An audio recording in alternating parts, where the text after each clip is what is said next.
I'm Trina Foster, and this is Infowars.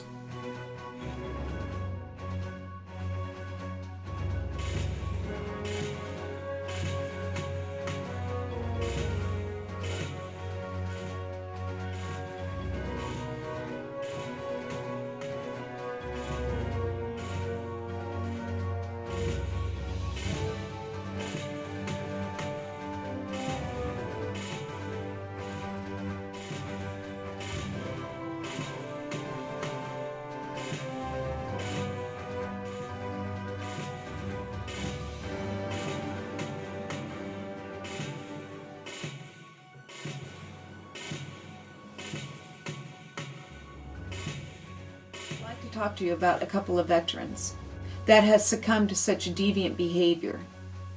First, I'd like to mention Reverend William Bill Waddell. He enlisted in the Army in 1962. He served as a chaplain's assistant in Germany. He was honorably discharged in 1965 with a service-related disability. Bill had his papers in order, naming his wife Mary as attorney-in-fact. Without any notice of hearing for temporary guardianship, Bill became a ward of the state. The court appointed a guardian for profit on December 6, 2007.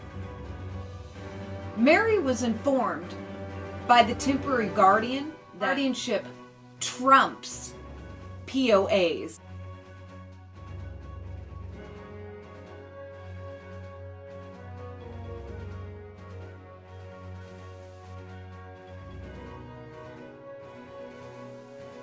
I mean, folks, this is unbelievable that this is actually happening. And it's not to just one. This is happening to many of our veterans. Unfortunately, Bill passed away 8 days later.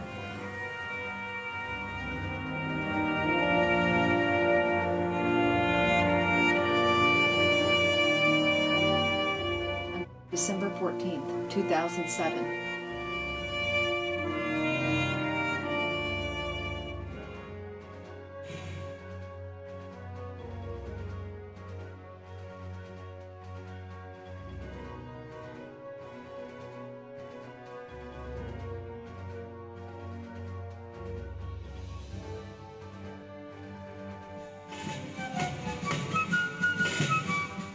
Next, I'd like to talk to you about Gary E. Harvey.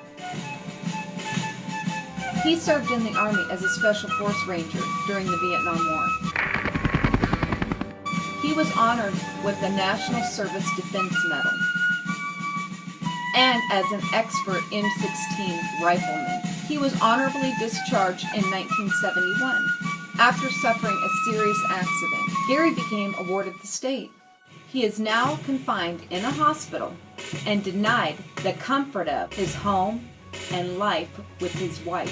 His wife Sarah is only permitted to see Gary on a predetermined schedule and under guard.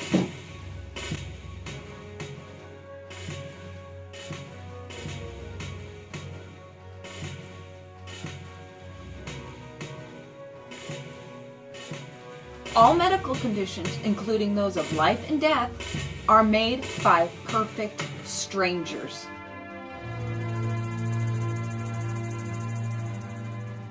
I mean, this all seems like such a horrible nightmare, but it is reality. It is happening to our veterans, and right now.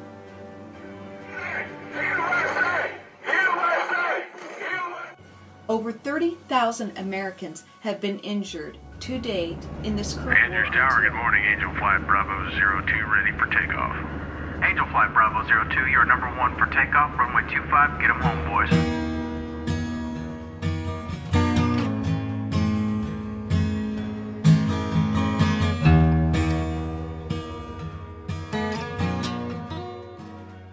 A war that may continue for years to come. Many have returned to service, but others disabled and some severely. Our heroes of past wars also fall victim to unlawful and abusive guardianship and conservatorship.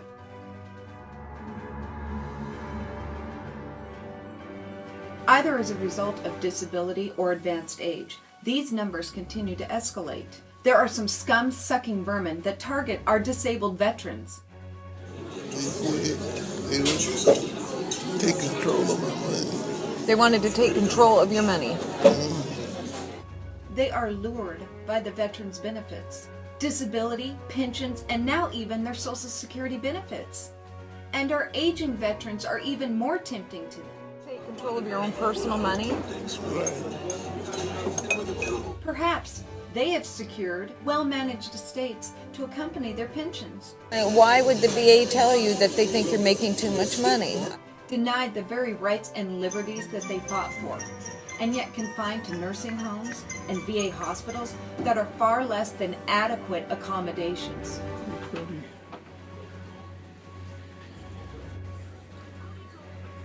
And yet left to languish, receiving perhaps meager monetary allowance for personal use from their guardians. But I want to make sure the ranch, okay, chili. After years of service and sacrifice for this country.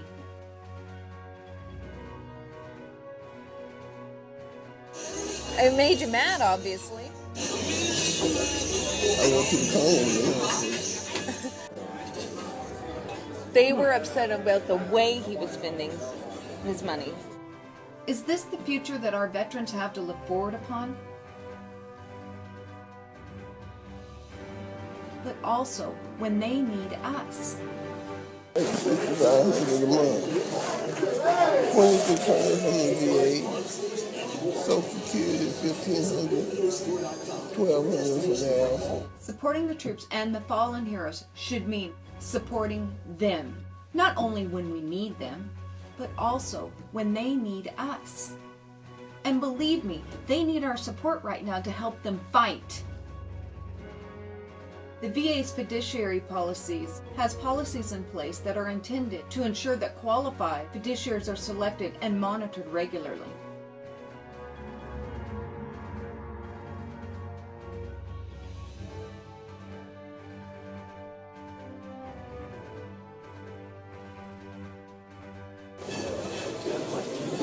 Did it if I hadn't went to the congressman's office. Good for you. I wonder if they do it to anybody else, and have you ever talked to any of the other people in the VA, if they've done it to them? The congressman's office, they tried it on a lot of people. However, insufficient staff compliance with some policies and weaknesses. I mean, it's your money. You can spend it on whatever you want, as long as you weren't bringing prostitutes into the VA hospital or throwing big parties or doing drugs. Obviously, other than prescription drugs, what business is it of theirs? What's your congressman say? I didn't hear no more from him. He just took care of it. They backed off. Good, and they backed off. Yeah. Good for them, but now you haven't had any problems here, have you? No, I haven't had no problems too. And others hinder VA's ability to safeguard veterans' benefits. For example, the VA was late in conducting required follow-up visits to monitor fiduciaries, or provided insufficient documentation to show whether these visits were conducted in about 18% of the cases GAO reviewed. Government Accountability Office. In addition, while the GAO estimated that nearly 40% to submit financial reports to demonstrate how beneficiary funds are managed, turned the reports in late. The VA didn't always take actions to obtain them on time or provide documentation that an attempt had actually been made.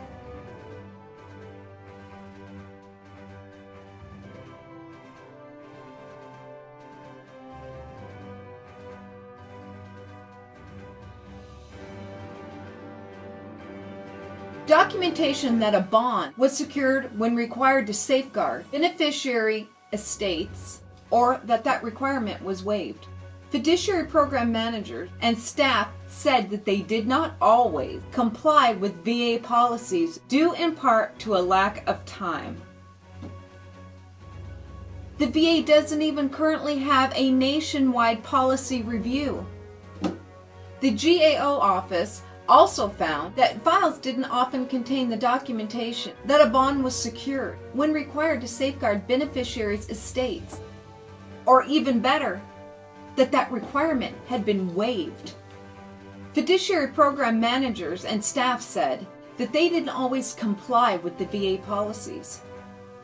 For example, VA's policy may not ensure that all fiduciaries who need to be reviewed are identified because the agency's policy allows the use of fiduciaries' names, which may be entered inconsistently, rather than requiring a unique identifier, such as, geez, a social security number? I mean, come on. How ridiculous is this? So many of them are all alone. It is so important that we take care of our loved ones and our servicemen and women. I know that you two will join me here on Infowars and help me to stop this insidious behavior against our veterans and help protect them. Thank you for joining me. My name's Trina Foster, and this has been Infowars.